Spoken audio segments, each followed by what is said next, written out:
یا پھر سیاسی معاہدے کی نفی نہیں کرتا، بلکہ ان سب کو مزید مستحکم کرنے کا ذریعہ ہے، اور اس میں سعودی فیصلہ سازی کی آزادی جھلکتی ہے۔ امریکہ آج بھی سعودی عرب کا مرکزی سیکیورٹی پارٹنر ہے، مگر پاکستان کے ساتھ یہ نیا معاہدہ امریکہ کے زیر قیادت سلامتی کے ڈھانچے کو متوازی سہارا فراہم کرتا ہے۔ یہی وجہ ہے کہ مبصرین اسے محض عسکری نہیں بلکہ جیو پولیٹیکل پیش رفت قرار دے رہے ہیں، جس پہ ایک مشترکہ مذہب ہے ہمارا اور سعودی عرب کا، تاریخی تعلقات ہیں ہمارے اور سعودی عرب کے، باہمی اعتماد ہے جو 80 سال کے اوپر میت ہے، اور خلیج عمان کے آر پار قربت نے دونوں ممالک کو مزید جوڑا ہے، جہاں پاکستانی آبادی کی بڑی موجودگی بھی ان رشتوں کو مزید گہرا کر رہی ہے۔ پاکستان اس وقت واحد مسلم اکثریتی ریاست ہے جس کے پاس 170 کے قریب ایٹمی ہتھیار ہیں، ان کے وار ہیڈز موجود ہیں، اور یہ حقیقت سعودی عرب کے لیے اس معاہدے کو غیر معمولی اہمیت بخشتی ہے، بشرط یہ کہ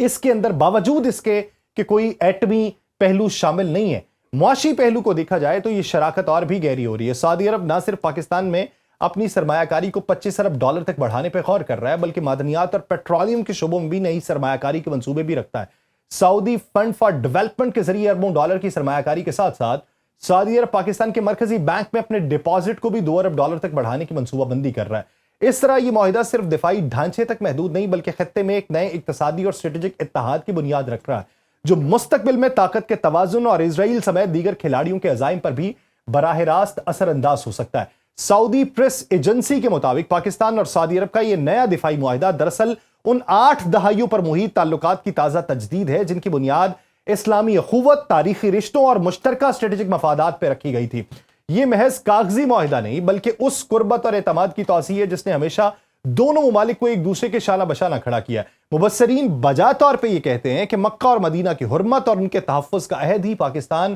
اور سعودی عرب کے اتحاد کا بنیادی ستون ہے، کیونکہ اس سے زیادہ مقدس ذمہ داری کوئی اور نہیں ہو سکتی۔ تاریخ پہ نظر ڈالیں تو یہ اتحاد بارہا آزمائشوں سے گزرا ہے۔ 1960 میں جب یمن کی جنگ کا سایہ سعودی سرزمین تک پھیلنے کا خدشہ ہوا تھا تو پاکستان کی فوج پہلی بار سعودی عرب پہنچی اور دفاع کا کردار ادا کیا۔ 1979 کے ایرانی انقلاب کے بعد جب خطے میں ایک نئے تصادم کا خوف پیدا ہوا تو دونوں ممالک پھر قریب آئے اور ایک دوسرے کے تحفظ کے لیے اعتماد کو مزید گہرا کیا۔ 1991 میں عراق کی جانب سے کویت پہ حملے کے بعد بھی پاکستان نے نہ صرف اپنی عسکری طاقت فراہم کی بلکہ مقدس مقامات کی حفاظت کی ذمہ داری بھی سنبھالی، جو سعودی عرب کے لیے بے حد اہمیت رکھتی ہے۔ یہ رشتہ وقت کے ساتھ ساتھ صرف مضبوط نہیں ہوتا گیا۔ 2016 میں پاکستان نے دہشت گردی سے نمٹنے کے لیے سعودی قیادت میں بننے والے اسلامی فوجی اتحاد میں شمولیت اختیار کی، جس نے عالمی سطح پہ اسلام آباد اور ریاض کی قربت کو ایک نئی جہت دی۔ 2018 تک صورتحال یہ تھی کہ پاکستان کے 1000 سے زائد افسران اور فوجی اہلکار سعودی عرب میں موجود تھے اور وہاں تربیت فراہم کر رہے تھے، جس نے دونوں ممالک کے فوجی تعاون کو ادارہ جاتی بنیادیں فراہم کی۔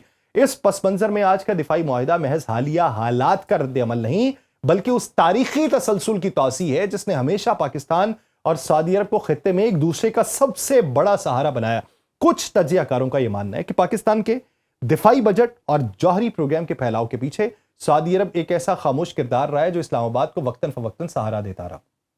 مختلف آراء ہیں، جتنے منہ ہیں اتنی زبانیں ہیں، آپ زبانوں پہ تالے تو لگا نہیں سکتے، ان کی آراء کے اوپر قدغن تو لگا نہیں سکتے، بہت سی آوازیں آتی رہیں گی، لیکن آپ کو اپنے نہج پہ دیکھنا ہے، اپنی سطح پہ دیکھنا ہے کہ آپ نے کیا کردار ادا کیا اور کسی نے آپ کے ساتھ کس طریقے کا سلوک کیا۔ عالمی سطح پہ اکثر یہ سوال اٹھتا رہا کہ اگر آج پاکستان دنیا کی واحد مسلم جوہری طاقت ہے تو اس کے سفر میں ریاض کی پوشیدہ سرمایہ کاری نے کس حد تک کردار ادا کیا۔ یہی تصور بہت ساری جگہوں پہ رہتا ہے کہ سعودی عرب کو خطے میں ایک نیا وزن اور اعتماد ہے، اور اگر کبھی ضرورت پڑے تو پاکستان کی جو ہے طاقت، دفاعی طاقت، اس کے سائے میں خود کو محفوظ دیکھ سکتا ہے۔ دی اکانومسٹ نے اس نقطے کو اجاگر کرتے ہوئے یہ لکھا ہے کہ برسوں سے پاکستانی مبصرین اور سفارتکار اس دلیل کو دہراتے آئے ہیں کہ سعودی عرب پاکستان کی جوہری صلاحیت سے بالواسطہ فائدہ اٹھا سکتا ہے، اور یہی سوچ ریاض کو اس اتحاد کے اندر زیادہ فعال اور خود مختار کردار ادا کرنے پر آمادہ کرتی ہے۔ ہم تو یہ کہہ رہے ہیں کہ یہ چیزیں ہمارے پاس موجود ہیں، ہم یہ بھی کہہ رہے ہیں کہ دنیا کو ایٹمی طاقت بننے کی دوڑ سے پیچھے ہٹنا چاہیے، کیونکہ ہم نے دفاع کے عنصر کے تحت اس کو اپنی طاقت بنایا تھا۔